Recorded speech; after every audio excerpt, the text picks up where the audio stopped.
Est-ce que vous savez ce qui se passerait si vous habitiez dans une maison hantée? Aujourd'hui, vous allez le voir.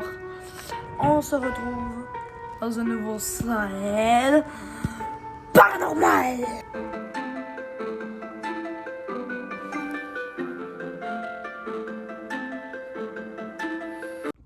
Oui, alors j'ai un petit nouveau générique.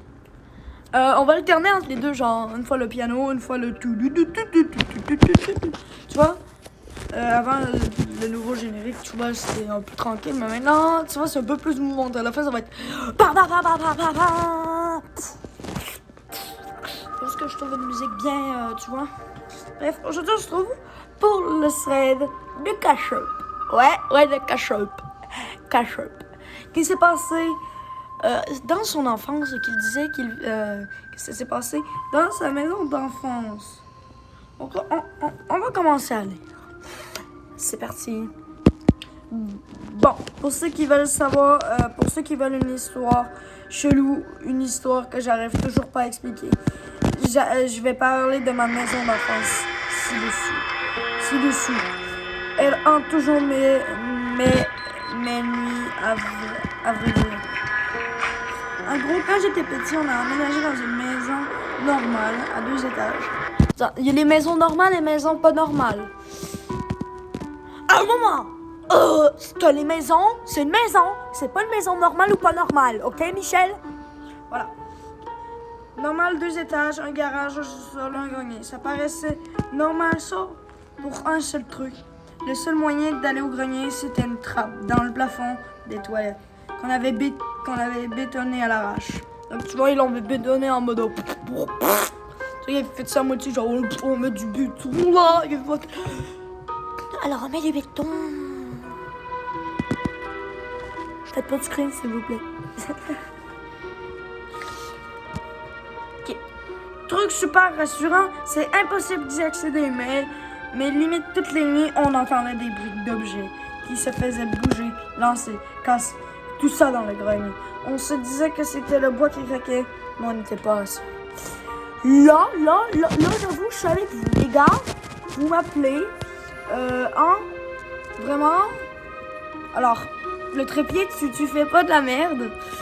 Arrête de faire de la merde, le trépied. Putain, qu'est-ce qu'il est chiant, ce trépied-là. Arrête de faire de la merde. Oh, il est chiant. Attendez. Voilà, il est réglé. Il est réglos. Oh, ok. Un soir, ma mère rentrait tard de chez une amie avec ma soeur. On dormait à l'étage tranquillement. Elle a voulu monter voir si on allait en haut des escaliers. Il y avait un genre de porte.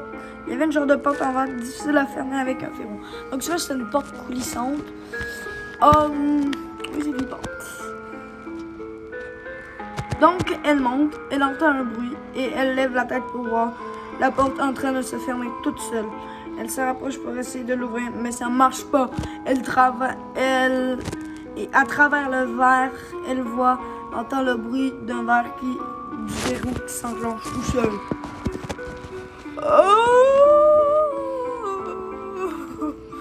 Là, le thread, je le découvre en même temps que vous.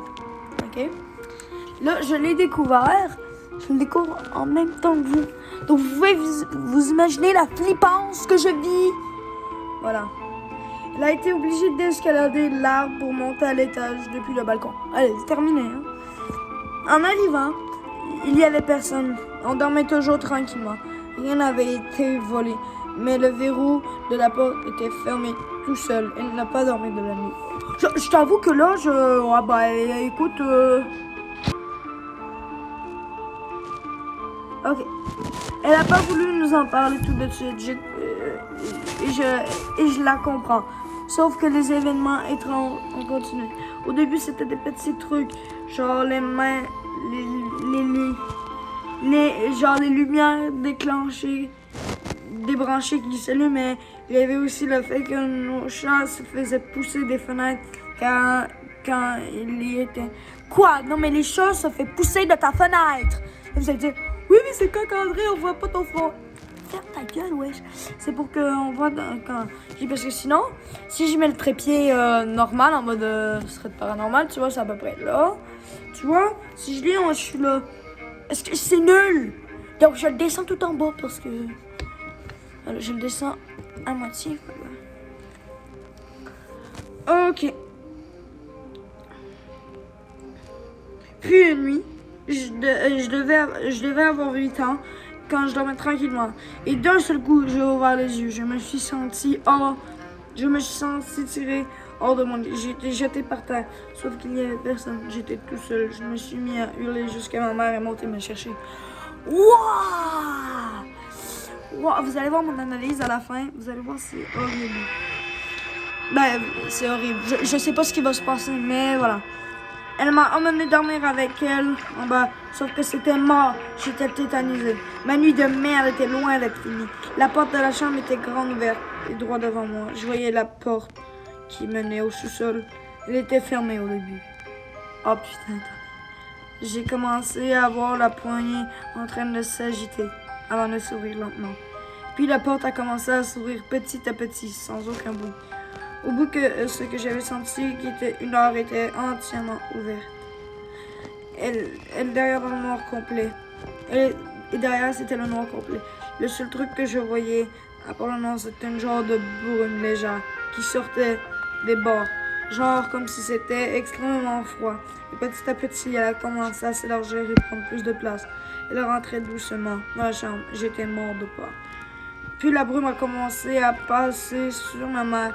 C'est à ce moment-là que j'ai hurlé de tout mon corps. Ma mère a sursauté comme jamais, a allumé la lumière. On aurait pu croire que c'était un rêve, sauf que non. Pour une seule bonne raison. La brume n'a pas disparu. Avec ma mère, on l'a vu s'évaporer en grande vitesse en retournant vers le sous-sol. J'ai pas dormi dans la nuit et elle non plus.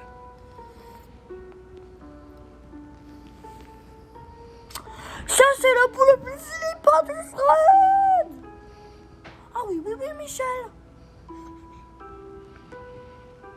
Quelques temps après, c'était au tour de ma grande sœur. J'arrivais pas à dormir. Il devait être 1h du matin. Puis je me suis sentie observée. Oui, totalement, avec un G. Observée, pardon. Puis je me suis sentie observée. Et j'ai remarqué... Puis j'ai remarqué qu'il y avait ma soeur, les yeux dans le vide, qui regardait vers moi devant la porte entrouverte. Ça, c'est flippant. Faut pas jouer avec ça. Les gars, ça se fait pas, là. Moi, il y a quelqu'un qui me regarde, même si c'est mon père, ma mère, ma soeur ou mon chien. Non, mon chien, ça va parce qu'il me regarde tout le temps. Belly. Oui, c'est de toi que je parle. Non, tu veux passer dans la vidéo? Belly. Bon, on reprend le thread. Parce qu'on va jamais s'en sortir. Je lui ai demandé si elle allait bien. Elle m'a pas répondu. Puis elle s'est tournée et s'est mise à marcher dans le couloir. Je l'ai suivie. Elle a descendu des escaliers. Elle s'est mise à faire la même chose avec la chambre de ma mère. Puis, Puis elle a regardé dedans, regard vide. Ensuite, elle s'est dirigée vers la porte d'entrée. Moi, je suis allée réveiller ma mère pour lui dire « Ah, mais je la connais, cette histoire! » Oui, puis elle va être allongée en plein milieu de la rue, c'est ça. Ensuite, elle s'est dirigée vers la porte d'entrée. Moi, je suis allée réveiller ma mère pour lui dire que ma soeur était chelou. Quand on est sorti de la chambre, la porte était grande ouverte alors qu'elle était fermée à clé. Ma soeur était plus là. On a sorti, on l'appelait. Au final, on l'a retrouvée allongée en plein milieu de la route, les yeux grands ouverts. On est venu la voir, essayer de lui parler, mais elle ne nous répondait pas. Alors ma mère lui a foutu une tarte. Pas vraiment, pas fort genre. Mais tu sais, genre, mettons, genre. Meuf, réveille-toi. Meuf, on se réveille. Tu vois, genre en mode comme ça. Elle a sursauté. Et nous regardait. Elle nous demandait ce qu'on faisait dehors. Elle n'a pas trop su quoi répondre. On est retourné vers la maison. La porte avait été refermée à clé. Heureusement, mais bon, au début, on avait cru au somnambulisme. Sauf que quoi? Ce que vous allez avoir dans le prochain épisode. Non, je déconne. On fait le thread dans tout un épisode. C'est la seule et unique fois que c'est arrivé. Mais ma soeur a 24 ans et c'est le genre de fille qui se réveille quand tu respires dans la même pièce qu'elle. Bref, après un certain temps, on a décidé de déménager. Sauf que la maison avait une dernière surprise pour nous. Le jour du déménagement, ouais, le père il va ouvrir la trappe et voilà. Le jour du déménagement, on a vidé la maison. Ma mère est montée, est allée aux toilettes, mais j'avais quelque chose de différent. Elle avait la tête, la trappe était grande ouverte. Sur le sol, il y avait des bouts de béton, comme si elle avait été grattée comme une pelure. Dedans, c'était le noir complet. Alors elle a appelé mon père qui est venu avec sa caméra. Il est monté sur la cuvette et a essayé de passer à travers la trappe. Au moment où il a fait ça, il s'est senti tiré à l'intérieur. Ma mère l'a vu en train de se faire attirer à l'intérieur. Elle l'a chopé par les hanches et l'a jeté au sol avant de fermer la trappe. On est parti quelques minutes après. La maison existe toujours, mais j'ai jamais eu le courage d'y retourner. Je suis pas quelqu'un qui fait des cauchemars. J'en fais environ 6 ou 10 ans. 610 ans. Les 6, c'est en rapport avec cette maison. Je sais pas ce qu'il y avait là-dedans, mais une chose est sûre, ça voulait pas qu'on reste là. Voilà, c'est la fin du thread. Et là, je vais faire place à mon analyse. Il n'y a pas de coupure. Donc, d'après moi, c'est une histoire. D'après moi, c'est une histoire inventée de toutes pièces. Pourquoi? Parce que, tout simplement, pourquoi si tu dis que, pourquoi tu dis que tu es allé réveiller ta maman? On voit presque pas le faire, sauf à la fin. Donc, si tu es allé réveiller ta mère, peut-être aller réveiller ton père, là, vous allez dire, oui, mais c'est mieux comme truc. Oui, mais déjà, pourquoi tu es allé en plein milieu de la route? Sûrement, c'est peut-être une... tu vois, où est-ce qu'une route, il y a des voitures, donc elle serait sûrement faite écraser.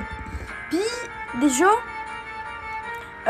genre, un truc, si c'est bétonné, comme, genre, ça veut dire que c'est du fake.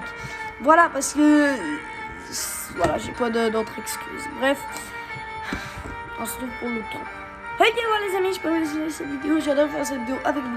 N'hésitez pas à laisser votre avis, que ce soit en pouce bleu, pouce rouge ou commentaire. N'hésitez pas à vous abonner à la chaîne et à partager la vidéo. C'est ce que je vous dis. J'espère vous accompagner dans vos pires cauchemars. Allez, salut!